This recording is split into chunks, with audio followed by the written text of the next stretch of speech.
যে খেলার কোনো সমাপ্তি নেই সেই খেলার নামই হচ্ছে রাজনীতি। এখন রাজাকারের শাবকরা বাংলাদেশে খেলছে, মুক্তিযুদ্ধের সপক্ষের দল আওয়ামী লীগের কর্মীরা চেয়ে চেয়ে দেখছে। কিছুদিন পরে মুক্তিযুদ্ধের সপক্ষের দল বাংলাদেশ আওয়ামী লীগ খেলবে, আর এই বাংলাদেশ থেকে চিরতরে রাজাকারের শাবকদের এবং ডক্টর গংদের ভ্যানিশ করে দেয়া হবে। আমি আপনাদেরকে কিছু মাস আগেও বলেছি, বাংলাদেশে ডক্টর গং এবং এই রাজাকারের শাবকরা মিলে জামাত ইসলামী সহ এই এনসিপি টোকাই সমন্বয়করা সহ মিলে একটা গৃহযুদ্ধ লাগাতে যাচ্ছে। তারা কোনো নির্বাচন চায় না, তারা ছোট স্কেলে ভারতের সাথে একটা যুদ্ধ চায়। কেন যুদ্ধ চাই? তাদের মেইন এজেন্ডা হচ্ছে যে 1971 সালে তারা যে বাংলাদেশের বিরোধিতা করেছে সেটা লজ্জামোচন করতে চায়। তারা একটা ছোট স্কেলে যুদ্ধ করে তারা বোঝাতে চায় আমরা বাংলাদেশের মুক্তিযোদ্ধা, আর এই মুক্তিযুদ্ধের সপক্ষে শক্তি আওয়ামী লীগরা এবং বিএনপির মধ্যে যারা মুক্তিযুদ্ধের সপক্ষে শক্তি আছে তারা হচ্ছে রাজাকার, তারা ভারতের পক্ষ নিয়েছে, আমরা ভারতের সাথে যুদ্ধ করেছি। তারা তখন বলবে ছোট স্কেলে যুদ্ধের ফলে যে আমরা এখন মুক্তিযোদ্ধা, তারা আমাদের দেশের বিরুদ্ধে গিয়ে ভারতের পক্ষ নিয়েছে, তারা এখন রাজাকার। এই টেকনিকটা খাটানোর জন্য তারা অনেকদিন ধরে চেষ্টা করছে, কিন্তু সফল হচ্ছে না। এখন হাদির মৃত্যুকে কেন্দ্র করে তারা আগে থেকে যে সকল বিষয়গুলো প্ল্যানিং করে রেখেছে সেগুলো কিন্তু করছে। তারা কি করেছে? তারা ভারতীয় সহকারী হাই কমিশনের বাসভবনে হামলা করেছে, ভারতীয় হাই কমিশনে হামলা করেছে এবং বাংলাদেশের সবচেয়ে গুরুত্বপূর্ণ দুইটা পত্রিকা প্রতিষ্ঠানে হামলা করেছে। ধানমন্ডি 32 গুড়িয়ে দেওয়ার জন্য গিয়েছে এবং বিভিন্ন বড় বড় আওয়ামী লীগের সাবেক নেতাদের বাড়িতে আগুন জ্বালিয়ে দিয়েছে এবং অনেক অসংখ্য মানুষকে তারা পিটিয়ে হত্যা করেছে। তারা এমন একটা পরিবেশ তৈরি করে ফেলেছে যাতে এক ঢিলে তিন পাখি। কিভাবে? নির্বাচন যাতে না হয়, বাংলাদেশের গৃহযুদ্ধ পরিস্থিতি তৈরি হয় এবং ভারতের সাথে ছোট স্কেলে যুদ্ধের একটা অবস্থা তৈরি হয়। এখন আপনাদের মনে প্রশ্ন রাখতে পারে এই ব্যাপারটা তারা করলো কিভাবে? আপনাদেরকে আমি একটা হিন্স দিয়েছিলাম যে হাদিকে হত্যার জন্য তারা আরো 1 মাস 2 মাস আগে থেকে প্ল্যানিং করে রেখেছে। হাদিও জানতো কে তাকে মারবে, কিভাবে মারবে, কোন জায়গায় মারবে, কোন সময় মারবে। সে কারণে আপনারা চিন্তা করে দেখেন, হাদি 1 মাস আগে থেকে টকশোতে গিয়ে ইমোশনাল স্পিচ দিত, বিভিন্ন বক্তব্য করতো। আমি মরে গেলে আমার ছেলেকে দেখে রাখেন, আমি মারা যেতে পারি, আমাকে থ্রেট দিচ্ছে, এমন এমন লেখা লেখে, আপনারা দেখলে আপনারাও ভয়ে কেঁপে উঠবেন। এগুলা ইমোশনাল স্পিচ দিয়ে, মানে এগুলা জনগণকে ইমোশনাল যাতে হয়, সে মারার পরে দেশের মধ্যে একটা গোলযোগ তৈরি হয়, সাধারণ জনগণ হাদির প্রতি সিম্পতি হয়, এগুলার জন্য বলা হয়েছে। সে তো আগে থেকে জানে সে কোন দিন মরবে, কিভাবে মরবে, রেডি করে রেখেছে। কারণ জামাতের রাজনীতিটা এমন, তাদের দলের স্বার্থের জন্য তারা নিজের জীবন উৎসর্গ দেয়, যেভাবে আবু সাইদ দিয়েছে, ওকেও সেম একইভাবে রেডি করে রেখেছিল। দেখেন আরেকটা গুরুত্বপূর্ণ তথ্য, তাকে কিন্তু জামিন করিয়েছে নাকি শিশির মনির। এই তথ্য কে দিয়েছে? নীলুফা ইয়াসমিন মনি, যে ফয়সাল গুলি করেছিল এই হাদিকে। এই ফয়সাল 1 মাসে কিভাবে জামিনে বাইর হয়? অস্ত্র মামলার আসামি, সে ছাত্রলীগও করে। অন্যান্য ছাত্রলীগের সাধারণ কর্মীরা 6 মাসও বাইর হতে পারে না, জামিন নিলে মাত্র আবার আরেকটা মামলাতে ঢুকিয়ে দেয়। তার মানে ফয়সালকে জামিন করানোর সময় তার সাথে কন্ডিশন হয় তোমাকে জামিন করাবো এবং একটা কাজ করে দিতে হবে, একটা মিশন আছে, কাজ সাকসেস হলে তোমাকে কিভাবে অন্য দেশে পার করে দিতে হয় সেটার দায়িত্ব আমরা নিব।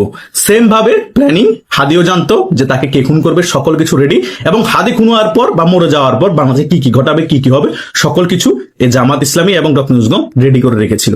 সেম ভাবে সে জামিনে বাইর হয়, জামাতের রিকোয়েস্টে হাদি সাথে এই ফয়সালকে রাখা হয়। সেম ভাবে ফয়সাল প্রোগ্রাম করতো, যেহেতু আসতো, যেদিন সে মারা যাবে সকল কিছু ঠিক ছিল, সে যেভাবে কন্ডিশন হয়েছিল সেভাবে হাদি ফায়ার করে হাদিকে ফেলে দেয়। কিন্তু আরো আগে মারা যাওয়ার কথা ছিল, কিন্তু হাদি মতো একটু দেরি হয়।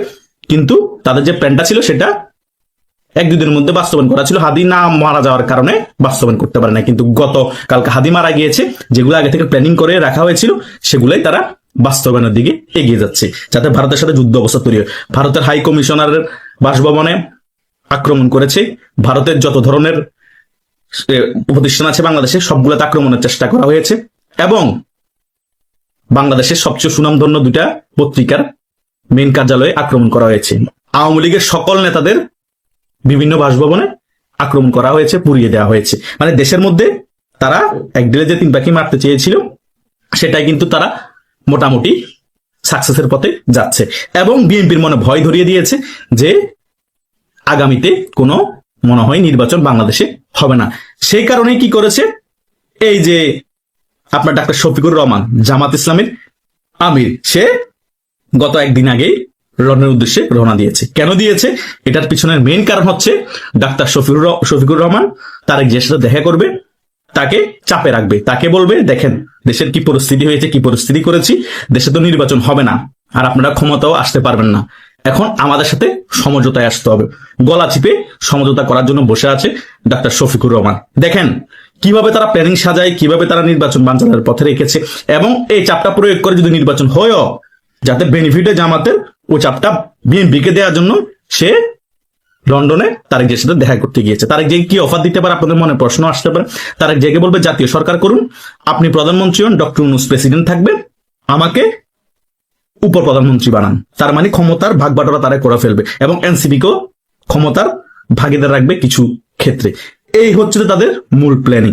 তারা বলবে যে আমরা একত্রিত হয়ে আওয়ামী লীগকে দমন করবো, আওয়ামী লীগকে আর বাংলাদেশে রাজনীতি করতে দিব না এবং ভারত বিরোধী রাজনীতি করতে হবে পাকিস্তানের সমর্থন নিয়ে। এটাই ছিল তাদের মেইন খেলা। কিন্তু বিএনপি যদি তাদের এই খেলায় পা দিয়ে ফেলে, বিএনপি তো এখন যে পরিস্থিতি আছে, যে অবস্থা আছে, তার থেকে 10 গুণ খারাপ পরিস্থিতি হয়ে যাবে। কেন হয়ে যাবে? জামাত ইসলামী হচ্ছে মুনাফেক। এখন স্বার্থের জন্য আবার বিএনপির সাথে আঘাত করে উপপ্রধানমন্ত্রী হয়ে যাবে ডাক্তার শফিকুর রহমান, ক্ষমতার ভাগাভাগি করে তারা ক্ষমতার শীর্ষে চলে আসবে, 19-20 থাকবে বিএনপির সাথে, আবার বিএনপিকে সাংগঠনিকভাবে পঙ্গু করে ফেলবে। পঙ্গু করার ফল পরে বিএনপিকে আবার লিং মেরে ফেলে দিয়ে তারা দেশের মধ্যে আধিপত্য আরো বাড়িয়ে ফেলবে। তাদের সাংগঠনিক দক্ষতা তো মোটামুটি আছে, জনবলও বাড়িয়ে ফেলবে, জনপ্রিয়তা বাড়িয়ে ফেলবে। তাদেরকে কখনো ক্ষমতার শীর্ষে একেবারে আমরা থাকতে দেখিনি। যে ক্ষমতায় থাকে তার আশেপাশে থেকেই তারা দেশের মধ্যে যে গোলযোগ সৃষ্টি করে, যে সাংগঠনিক দক্ষতা দেখিয়ে বাংলাদেশে যে জঙ্গি আক্রমণ চালায়, তাতে বোঝা যায় তারা যদি কোনো ক্ষমতার একদম শীর্ষে পড়ে, তাদের নিজেদের কোনো লোক থাকে, তারা দেশের কি বারোটা বাজিয়ে ফেলবে। এরশাদ যখন ক্ষমতায় ছিল, এরশাদের পাশে থেকে তারা ক্ষমতার মজা নিয়ে দেশের মধ্যে মেচাকার পরিস্থিতি তৈরি করেছিল। পরে যদি গণ অভ্যুত্থানের মাধ্যমে বিএনপি আওয়ামী লীগ একত্রিত আন্দোলন করে এরশাদের পতন করিয়েছিল। সেম ভাবে এখন ডক্টর ইউনূস সরকার যখন এসেছে, ডক্টর ইউনূসের আশেপাশে ক্ষমতার আশেপাশে থেকে তারা যেভাবে বাংলাদেশে প্রভাব বিস্তার করে বাংলাদেশটাকে ধ্বংস করে দিচ্ছে, তছনছ করে দিচ্ছে, আওয়ামী লীগকে একেবারে কোণঠাসা করে দিচ্ছে, বাংলাদেশের মুক্তিযুদ্ধদেরকে একেবারে অপমান লাঞ্ছিত করছে, মুক্তিযুদ্ধের সকল সিম্বল ধ্বংস করে দিচ্ছে, বিএনপিকে একেবারে সাংগঠনিকভাবে কোণঠাসা করে ফেলেছে। আপনারা তো সকল কিছু দেখতে পাচ্ছেন যে বিভিন্ন ধরনের মিথ্যাচার, বিভিন্ন ধরনের প্রোপাগান্ডা ছড়াচ্ছে। তারা যদি ক্ষমতার শীর্ষে আশেপাশে নিজেদের কোনো লোক চলে আসে, তাহলে বাংলাদেশের আওয়ামী লীগের জন্য হুমকি এবং বিএনপির জন্য হুমকি। বিএনপি এত বছর জাস্ট জোট হিসেবে জামাতকে রেখেছে, যে বিএনপির কলিজের মধ্যে থেকে কলিজে খেয়ে ফেলেছে মাকড়সার বাচ্চার মতো এই জামাত ইসলাম। তো ক্ষমতার আশেপাশে যদি ভাগিদার হয়ে যায় শীর্ষ পর্যায়ে, তাহলে কি পরিস্থিতি হবে বিএনপির? বিএনপির যা আছে সাংগঠনিকভাবে সকল কিছু বিএনপি শেষ হয়ে যাবে। বিএনপির অর্ধেকের বেশি এখনো জামাত ইসলামকে ভিতরে ভিতরে সমর্থন করে জামাত ইসলামের লোক আছে লুঙ্গির তলে থেকে। বিএনপির সকল তথ্য কিন্তু জামাত ইসলামের কাছে পৌঁছে যায়, বিএনপি কি পদক্ষেপ নিচ্ছে, কি করবে। এই কারণে বিএনপি এত জনসমর্থন থাকার পর জামাত ইসলামের সাথে সাংগঠনিকভাবে খেলে পারতেছে না, ব্রেনও খেলে পারতেছে না। আওয়ামী লীগ যখন ক্ষমতায় ছিল, সেম ভাবে জামাত ইসলামের টেকনিক্যালি ভাবে আওয়ামী লীগের লুঙ্গির তলে থেকে সকল তথ্য জামাত ইসলামের শীর্ষ পর্যায়ে নেতাদেরকে দিত। এখন সেম বিএনপি ক্ষমতা আসার ধরে বিএনপি লুঙ্গির তলা থেকে সেম কাজগুলো করছে। কারণ জামাত ইসলাম হচ্ছে মুনাফিকের দল, তারা ক্ষমতার জন্য সকল কিছু করতে প্রস্তুত। ধর্মকে বিক্রি করা, নিজের কর্মীদেরকে বলি দেওয়া, আর তাদের কর্মীরও কেমন দলের জন্য তারা মরে যেতে রাজি। যেমন হাদি নিজের জীবনটা বিলিয়ে দিয়েছে। হাদিকে এমন ভাবে ব্রেনওয়াশ করা হয়েছে যে তুমি মারা গেলে জামাত ইসলামের ভবিষ্যৎ উজ্জ্বল, তোমার ছেলে মেয়ের সকল কিছু আমরা ভরণ পোষণ নিব, ওদেরকে একেবারেই বড় হওয়া পর্যন্ত তোমার ছেলেকে আমরা দেখব, একেবারে সেটেল করে দিব, সকল কিছু তো জামাত ইসলামী নিয়ে ফেলেছে, ফ্যামিলি ভরণ পোষণ। তো এটাই হচ্ছে রিয়েলিটি। আবু সাইদও দেখেন মারা যাওয়ার পরে বাংলাদেশ উত্তাল হয়ে যায়, তাদের স্বার্থ হাসিল করে ফেলতে পারে, জনগণকে ইমোশন করে। এখনো হাদি মারা গিয়েছে, আবার জনগণকে ইমোশন করেছে। তারা স্বার্থ হাসিল যা করার, এক দিলে 3 পাখি মারা, সকল কিছু তারা এখন হাসিল করতেছে। কারণ আমরা বাঙালি তো হুজুগে বাঙালি, রাজনীতি বুঝি না, ইমোশনাল দিয়ে সকল কিছু বুঝতে চেষ্টা করি। দেখেন না, যেটা চেয়েছে হাদিকে কেন্দ্র করে, হাদিকে এখন জাতীয়তা বানিয়ে ফেলার চেষ্টা করা হচ্ছে। হাদি চত্বর, হাদি হল, সকল জায়গায় হাদিময় বানিয়ে ফেলা হয়েছে। মানে হাদিকে বাংলাদেশের জাতীয় নেতা এমন ভাবে প্রমোট করা হচ্ছে জামাতের পক্ষ থেকে। তাই আপনারা যদি এখনো ব্যাপারগুলো একেবারে পুঙ্খানুভাবে না বুঝেন, মেইন খেলাটা খেলছে কারা, তা না হলে বাংলাদেশ রক্ষা করতে পারবেন না। কারণ বিএনপি সাংগঠনিকভাবে অনেক দুর্বল। বিএনপি দুর্বলতা কি সকল কিছু এই জামাত ইসলামী ভালো করেই জানে। তাই যদি বাংলাদেশকে রক্ষা করতে হয়, বিএনপির উচিত আওয়ামী লীগকে বাংলাদেশের রাজনীতিতে আবার ফিরিয়ে আসার জন্য স্পেস দেওয়া। আওয়ামী লীগ বাংলাদেশের রাজনীতিতে ফিরিয়ে আসা মানে এই জঙ্গিদের পতন হয়ে যায়, বাংলাদেশ আবার গণতান্ত্রিক প্রক্রিয়া ফিরে আসা, সুন্দর একটি নির্বাচন হওয়া, তখন বিএনপি ক্ষমতায় আসলে আরামসে 5 বছর দেশ শাসন করতে পারবে এবং বাংলাদেশের মধ্যে এরকম জঙ্গিপনা আর দেখাতে পারবে না এই জঙ্গিরা। আর যদি আওয়ামী লীগ ফিরে আসতে দেরি হয়, বিএনপিরও 12টা বাজিয়ে ফেলবে এই স্বাধীনতা বিরোধীরা এবং এই পাকিস্তানের বলয়ে যারা আছে এই বাংলাদেশে তারা। কারণ পাকিস্তান অনেক আগে থেকে বাংলাদেশের প্রতি ক্ষোভ আছে যে আমাদের থেকে স্বাধীন হয়ে এই বাংলাদেশ কেন উন্নয়নের শিখরে যাবে, আমাদের থেকে স্বাধীন হয়ে এই বাংলাদেশ কেন অর্থনীতিতে এত বেশি চাঙ্গা হবে, বাংলাদেশ কেন বুক ফুলিয়ে থাকবে, আমাদের থেকেও খারাপ অবস্থা করে ফেলবো বাংলাদেশকে। উপর দিয়ে ভালো ভালো দেখিয়ে, সমর্থন দেখিয়ে দেখিয়ে বাংলাদেশকে তলাবিহীন ঝুড়িয়ে বানিয়ে ফেলার চেষ্টা করছে এই পাকিস্তানিরা। আর সেইখানে পুরোপুরি সমর্থন দিচ্ছে এই জামাত ইসলামের লোকেরা এবং পাকিস্তানপন্থীরা। তারা বুঝতেছে না যে পাকিস্তানিরা বাংলাদেশকে কখনো উন্নয়নের শিখরে যাক এবং বাংলাদেশের মানুষ সুখে শান্তিতে থাকুক কখনো চায় না। তারা চায় এই বাঙালিরা, এই বাংলাদেশিরা আমাদের পায়ের তলা থাকবে, তারা হচ্ছে কাছেরা। এভাবেই কিন্তু তারা চিন্তা করে। কিন্তু আমাদের দুর্ভাগা এই পাকিস্তানি বীর্য যারা আছে তারা মনে করে আমরা আবার পাকিস্তান হয়ে গেলেই হয়তো বুঝি ভালো থাকবো। কিন্তু তারা ভুলে গিয়েছে আমরা একটা স্বাধীন দেশ, আমরা একটা স্বাধীন দেশে যেভাবে থাকতে পারি, নিজের মত প্রকাশ করতে পারি, পাকিস্তানিরা 1971 সালের আগে সেটা আমাদের করতে দেয়নি, আমাদের ভাষা কেড়ে নিতে চেয়েছে। সেটার কারণেই তো আমরা যুদ্ধ করেছি, আর সেই যুদ্ধে সহযোগিতা করেছে ভারত।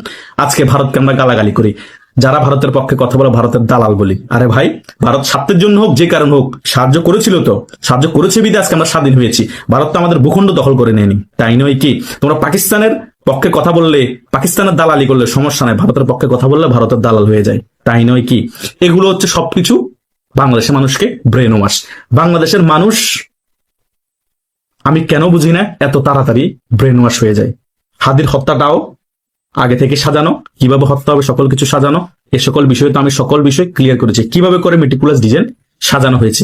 এইদিকে ডেইলি স্টার প্রথম আলোতে আক্রমণ করা হচ্ছে, অন্যদিকে আসিফ নাহিদ মাহফুজরা গিয়ে ওই সকল আটকে যাওয়া লোকদেরকে ডেইলি স্টার ওইখান থেকে বাহির করে আনছে। একদল আক্রমণ করছে, আরেক দল ভালো সেজে বাহির করে আনছে। টুইন পলিটিক্স, কথা বুঝতে পেরেছেন? একদল পুরো বাংলাদেশ তছনছ করে দিচ্ছে আর এনসিপি বক্তব্য দিচ্ছে, একদল স্বার্থ হাসিলের জন্য সকল কাজ করছে, সকল কাজ ঠিক না। মানে কি? চোরকে বলো চুরি করো, গৃহস্থকে বলো সজাগ থাকো। তারা এক দলকে পাঠিয়েছে ভাঙার জন্য, আর এক দল গিয়ে সান্ত্বনা দিচ্ছে বা ওদেরকে উদ্ধার করে নিয়ে আসছে। মানে ভালো শাসতেছে, এনসিপি কে প্রমোট করা হচ্ছে জামাতের প্রক্সি সংগঠন, যাতে নতুন করে এনসিপি জনপ্রিয়তা বাড়ুক। জনপ্রিয়তা বাড়লে জামাতের ভোটও বাড়বে। কারণ এনসিপি তো আর জামাত শিবিরের মতো টেক্কা নাই যে রক কাটা জামাত শিবির। জামাত শিবিরের নাম শুনলে মানুষ তাদেরকে ভোট দিতে যায় না, জনপ্রিয়তা বাড়ে নাই, তাদের সাথে মানুষ সম্পৃক্ততা হয় না। এখন এনসিপি কে নতুন ভাবে প্রমোট করে ভালো দেখিয়ে এনসিপির কাছে সাধারণ জনগণকে নিয়ে আসতে পারবে, ওদেরকে প্রমোট করিয়ে ওদের জনসমর্থন বাড়াতে পারবে। তাহলে আগামীতে তারা এনসিপি, জামাত ইসলাম এবং আরো যে সকল প্রক্সি সংগঠন আছে তাদেরকে দিয়ে বিশাল একটা সাংগঠনিক দলে উঠতে পারবে এই জামাত ইসলামী। তাহলে বিএনপির সাথে আওয়ামী লীগের সাথে কম্পিট করতে পারবে জনবল দিয়ে এবং ভোট দিয়ে। সেই প্ল্যান তারা অনেক বছর আগে থেকে করতেছে, এখন সাকসেসের পথে আগাচ্ছে বিএনপির কিছু ভুল সিদ্ধান্ত এবং ভুল সাংগঠনিক রাজনীতির কারণে। তাই বিএনপিকে আরো সচেতন হতে হবে, আরো গুরুত্বপূর্ণ সিদ্ধান্ত নিতে হবে, দেশের সাথে, জনগণের সাথে, আওয়ামী লীগের সাথে আবার সম্পর্ক ভালো করতে হবে। যেটাই বলেন না কেন, দেশকে রক্ষা করতে হলে বিএনপি আওয়ামী লীগ এখন সমঝোতায় বসে একসাথে সকল কিছু ডিসাইড করতে হবে। তা না হলে মুক্তিযুদ্ধের সপক্ষে শক্তি যারা আছে তারা হুমকির মুখে, এই রাজাকারের শাবকরা মুক্তিযুদ্ধের সপক্ষে শক্তি যারা আছে তাদেরকে বাংলাদেশে বাঁচতে দিবে না। একে একে টার্গেট করে করে তারা মেরে ফেলবে এবং প্রথমে আওয়ামী লীগকে ধ্বংস করেছে, এবার বিএনপিকে ধ্বংস করার পথে নেমেছে। এটাই হচ্ছে রিয়েলিটি। কারণ ক্ষমতায় বসার জন্য, ক্ষমতায় যাওয়ার জন্য যদি 3-4 বছর 5 বছরের জন্য বিএনপি ভুল সিদ্ধান্ত নেয় তাহলে কিছু করার নাই, সকল কিছু এখন বিএনপির হাতে। কারণ বিএনপি বাংলাদেশের এখন আওয়ামী লীগের পরে সবচেয়ে বড় দল। বিএনপির একটা সিদ্ধান্ত বাংলাদেশের রাজনীতি আবার পরিবর্তন করে দিতে পারে এবং মুক্তিযুদ্ধের বিরোধী শক্তি বাংলাদেশ থেকে চিরতরে মুছে যেতে পারে। তাই দেখা যাক কি হয়। এখনো অনেক কিছু হওয়ার বাকি, কারণ তারা বাংলাদেশে একটি যুদ্ধ লাগাতে চাচ্ছে, ভারতের সাথে একটি ছোট স্কেলে যুদ্ধ লাগাতে চাচ্ছে। তারা নির্বাচনও চায় না। কেন চায় না, কি জন্য চায় না, সকল কিছু কিন্তু আমি আমার বক্তব্যে ক্লিয়ার করে দিয়েছি। প্রিয় সুধী, প্রীতি ও শুভেচ্ছা রইল। আজকে একটি বিষয় নিয়ে কথা বলতে চাই, সেটা হলো একটা নতুন প্রজন্ম। এই নতুন প্রজন্মের সকল মানুষ নয়, একটা বিশেষ গোষ্ঠী, তারা ভারতের নাম শুনলে বা ভারতের কথা শুনলে তাদের মধ্যে গায়ে একটু জ্বালা ধরে। ধরতেই পারে, বাংলাদেশে জন্মগ্রহণ করছে, অন্য একটা দেশের নাম শুনলে তার যদি গা জ্বালা ধরে, ধরুক, অসুবিধা নেই। কিন্তু অন্যদিকে পাকিস্তানের কথা শুনলে মনের ভেতরে পুলক অনুভব করে, মনের ভেতরে একটু আনন্দ অনুভব করে। পাকিস্তানের জাতীয় পতাকা উঠতে দেখলে তার ভেতরে সে নিজেও লাফিয়ে লাফিয়ে চলতে, ওট পাখির মতো চলতে তার ভালো লাগে। পাকিস্তান শব্দটি শুনলে তার ভেতরে এক ধরনের অনুকম্পন ভূমিকম্প অনুভূত হয়। তার মনে হয় সে যেন তাকেই বহু যুগ থেকে চিনে, সে যেন তারই উত্তরসূরি, সে যেন তারই সন্তান। পাকিস্তানের খেলা দেখলে তার প্রাণে আন্দোলিত হয়। পাকিস্তানের পাকসার জমিন স্বাদ বাদ শুনলে তার প্রাণের ভিতরে আনন্দের জোয়ার বয়ে যায়। এই প্রজন্মটাকে আমরা দেখছি আজকে 53 বছর পর স্বাধীনতার। শুধু তাই নয়, আমাদের পূর্বপুরুষরাও এর একটা প্রজন্মকে দেখেছিল। 1971 সালে জাতি যখন গৌর অমানিসায়, জাতির উপরে যখন পাকিস্তানি সামরিক জান্তা একটি কঠিন যুদ্ধ চাপিয়ে দিয়েছে, যে যুদ্ধে লক্ষ লক্ষ বাঙালি জীবন দিয়েছে। এমন কোনো অঞ্চল নেই যে অঞ্চলের মানুষ হাত দিয়ে দিয়ে দেখাই দিতে পারবে না যে এই বাড়িতে, এই বাড়িতে, এই বাড়িতে 1971 সালের মহান মুক্তিযুদ্ধের সময়ে ঘাতকেরা হত্যাযজ্ঞ চালিয়েছে। এরকম প্রত্যেকটা অঞ্চলেই আছে। আমার মায়ের মামা হারুন পদুয়া গ্রামের বাড়ি, আতলিতে তাকে পাকিস্তানি বাহিনী হত্যা করেছে। আমাদের পাশের গ্রাম রামের বাগ, সেই গ্রামে আলিমিয়া এবং মোহাম্মদ দুই ভাইকে পাকিস্তানি বাহিনী গুলি করে হত্যা করেছে। আমার ঠিক দক্ষিণ পাশের গ্রাম মাহিনী, সেই গ্রামের গনু দারোগাকে বয়স্ক মানুষ গুলি করে হত্যা করেছে। আমার ঠিক এক গ্রাম পর দক্ষিণ দিকে সুপুয়া, সেই গ্রামে মমতাজকে নির্বিচারে গুলি করে হত্যা করেছে।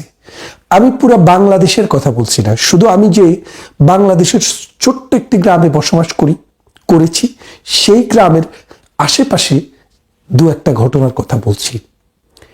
এই যে ঘটনাগুলো এরা কারা ঘটিয়েছে? পাকিস্তানিরা ঘটিয়েছে। যাদের কথা বললাম তারা কেউ সন্ত্রাসী ছিলেন না, দেশপ্রেমিক ছিলেন, দেশের মানুষ ছিলেন। এই পাকিস্তান বাহিনীকে মনোরঞ্জনের জন্য যেই প্রজন্ম আমাদের মা বোনদেরকে, এই বাঙালি নারীদেরকে দৌড়ে দৌড়ে নিয়ে গনিমতের মাল হিসেবে পাকিস্তানি বাহিনীর হাতে তুলে দিয়েছিল, তারাই হচ্ছে 1971 সালের পাকিস্তান প্রেমী সেই প্রজন্ম। আর সেই প্রজন্মের ধারাবাহিকতাই আজকের এই নতুন এক প্রজন্মে পাকিস্তানপন্থী, মৌলবাদী, আফগান মানসিকতার, জঙ্গি চিন্তা চেতনার 1400 বছরেরও আগে আইয়ামে জাহেলিয়াতের যুগে যে অন্ধকার যুগ ছিল, বিচারহীনতায় মানুষকে হত্যা করা হতো, সেই তাদের ধারাবাহিকতা। 1971 সালে যদি এই প্রজন্মের ছেলেরা বেঁচে থাকতো, যদি তাদের জন্ম হতো, বলুন তো আপনারা তারা কি হতো? তারা হয় রাজাকার হতো, না হয় আলবদর হতো, আল শামস হতো, শান্তি কমিটি হতো, তাই না? আজকে আপনারা আরেকটা রাজাকার, আলবদর, শান্তি কমিটি আপনারা দেখছেন। যদি সময় আসে আপনারা দেখবেন এরাই আপনাদেরকে গনিমতের মাল বানাবে, এরাই আপনাদেরকে হত্যা করবে নির্বিচারে, এরাই লুণ্ঠন করবে আপনার বাড়ি, ধর্মের নামে মানুষ হত্যা করবে তারা। দুঃখজনক ঘটনা, গতকাল ময়মনসিংহে একটি হিন্দু ছেলেকে ধর্ম অবমাননার দায়ে হত্যা করা হয়েছে। ইসলাম ধর্মের কোথাও, কোরআনে বা হাদিসে কোথাও বলা নেই বিনা বিচারে মানুষ হত্যা করা যাবে। একটা মানুষকে যদি হত্যা করতে হয়, যদি তার অপরাধ থাকে, তাকে বিচারের মুখোমুখি করতে হবে। যেই দেশে যে আইন, সেই আইনের ভিত্তিতে তাকে আদালতের সামনে অপরাধী সাব্যস্ত করতে হবে। তা না হলে এটা হবে অসভ্যতা, এটা হবে পশুত্ব, এটা হবে হিংস্রতা, এটা মানুষের নয়, শুয়োরের সমাজে এটা সম্ভব। এই শুয়োররাই তাদের এই ছেলেটাকে হত্যা করেছে। আমি বলছি না 1971 সালে যদি জন্মাতো তারা মুক্তিযোদ্ধা ধরে ধরে হত্যা করত, তারা বাংলার নারীদেরকে, বাংলার কিশোরীদেরকে এই পাকিস্তানি হানাদারের কাছে গনিমতের মাল হিসেবে পৌঁছিয়ে দিত। সেই প্রজন্ম আমরা যারা স্বাধীনতা পরবর্তীকালের মানুষ তারা দেখিনি, তাদের সৌভাগ্য হয়নি বা দুর্ভাগ্য হয়নি।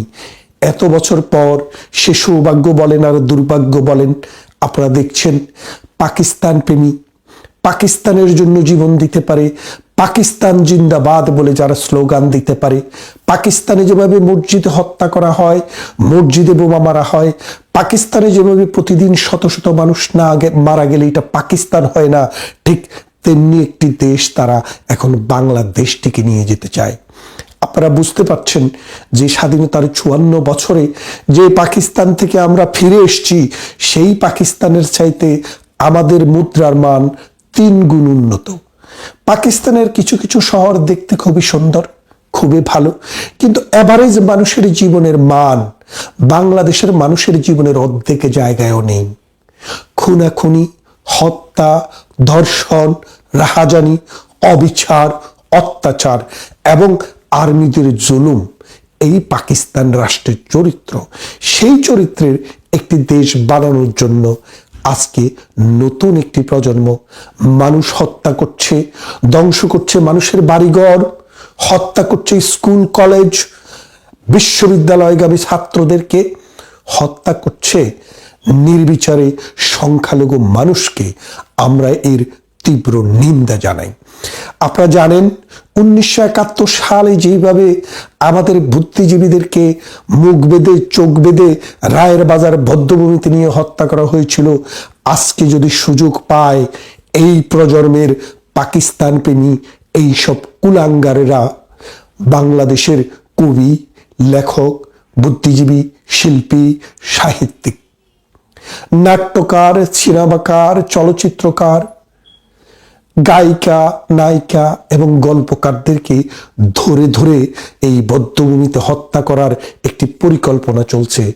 আপনারা জানেন ওডিসিকে টার্গেট করা হয়েছে কেন, প্রথম আলোকে টার্গেট করা হয়েছে কেন, এবং কেন টার্গেট করা হয়েছে ডেইলি স্টারকে। তারা গত 15 বছরে শেখ হাসিনা সরকারের সাথে লড়াই করেছে, কি শেখ হাসিনার যেই কোনো বিষয়ের সমালোচনা করেছে, যার কারণে প্রথম আলো কিন্তু সরকারি কোনো এই বিজ্ঞপ্তি প্রকাশ করা হতো না, যার কারণে প্রথম আলো সবসময় আওয়ামী লীগ বিরোধী ছিল এবং বিরাজনীতিকরণের পক্ষের একটা কারিগরও ছিল। সেই প্রথম আলোতে হামলা করার কারণটা সেটা নয়। প্রথম আলোতে হামলা করার মূল কারণ হচ্ছে তারা জানে তারা আওয়ামী লীগ না, কিন্তু তারা জানে প্রগতিশীল মানসিকতার মানুষ, পাকিস্তান বিদ্বেষী মানুষ এই প্রথম আলোতে লেখে। প্রগতিশীল মানুষ, ধর্মের নামে যে যারা সাম্প্রদায়িকতা করে সেই সাম্প্রদায়িকতা বিরোধী মানুষ এবং অসাম্প্রদায়িক চেতনায় যারা বিশ্বাস করে সেই চেতনার কবি, সাহিত্যিক, লেখক এবং বুদ্ধিজীবীরা এই পত্রিকাগুলোর সাথে জড়িত রয়েছে। ধর্মের নামে যে উন্মাদনা, এই উন্মাদনার বিরুদ্ধে প্রথম আলো কথা বলে, নারীর অধিকারের সপক্ষে কথা বলে, সংখ্যালঘুর অধিকারের সপক্ষে কথা বলে এবং বিশ্বের নির্যাতিত নিপীড়িত মানুষের সপক্ষে কথা বলে। তাই প্রথম আলো এবং ডেইলি স্টার তাদের লক্ষ্যবস্তু। আমি আওয়ামী লীগের পক্ষে ছিল না প্রথম আলো, এই জন্য কিন্তু আমি প্রথম আলোকে ঘৃণা করি না। কেন করি না? প্রথম আলো একটি সংবাদপত্র, তাদের নিজস্ব মতামত আছে। এই 17 বছর প্রধানমন্ত্রী শেখ হাসিনা প্রথম আলোর বিরুদ্ধে অনেক কথা বলেছেন, কিন্তু আওয়ামী লীগের কোনো নেতা, কর্মী, কোনো গোষ্ঠী কখনো একটা ইঁটাও মারতে যায়নি। কারণ ভিন্ন মত, ভিন্ন পথের যে অবস্থান, সহ অবস্থান, সেটা বাংলাদেশ আওয়ামী লীগ, বাংলাদেশ ছাত্রলীগ, যুবলীগ, অন্যান্য যেসব অঙ্গ সংগঠন আছে তারা বিশ্বাস করে। উদীচী, কেন উদীচীতে হামলা করা হলো? উদীচী তো কোনো রাজনৈতিক সংগঠন নয়। তারপরে আরো একটি প্রতিষ্ঠানে হামলা করা হয়েছে, উদীচী ছায়ানট। এই ছায়ানটেও হামলা চালানো হয়েছে। কেন? আপনারা বুঝতে পারছেন, সেই মৌলবাদী চক্র, সেই ধর্মান্ধ চক্র, সেই সাম্প্রদায়িক চক্র, সেই পাকিস্তানের প্রেতাত্মারা যেই সব প্রজন্ম আমাদের নারীদেরকে পাকিস্তানদের হাতে তুলে দিয়েছিল, যারা রেকি করে করে বুদ্ধিজীবীকে হত্যা করেছিল, তাদের হাতে আজ বাংলাদেশ। তারা বাংলাদেশকে কোন অন্ধকার সুড়ঙ্গের দিকে নিয়ে যায় আমরা জানি না। আমরা যারা বিদেশে আছি, বাইরে আছি, নিজেদের মতো করে জীবন চালাচ্ছি, আমরা বেঁচে গেলাম। কিন্তু আপনারা যারা, আমাদের বংশধররা যারা, বাংলাদেশের লক্ষ কোটি মানুষ যারা এই অসাম্প্রদায়িক চেতনায় বিশ্বাস করে, সাম্প্রদায়িকতায় বিশ্বাস করে না, পাকিস্তানিজমে বিশ্বাস করে না, মৌলবাদে বিশ্বাস করে না, মানুষের ন্যায় বিচারের শাসনে বিশ্বাস করে, ওই ঐশ্বরিক শাসনে বিশ্বাস করে না, তাদের জীবন বড় অসহায়। এবং এই হিন্দু ছেলেটির মতো আরো কত মানুষের জীবন যাবে আমরা জানি না। বাংলাদেশের মুক্ত বুদ্ধি সম্পন্ন মানুষ, জ্ঞান সম্পন্ন মানুষ, মানবিক মানুষ জেগে উঠুক এবং অন্ধকার গুছে বাংলাদেশটি আবার সুন্দরের দিকে, আলোর দিকে চলতে থাকুক, সেই কামনাই রইল।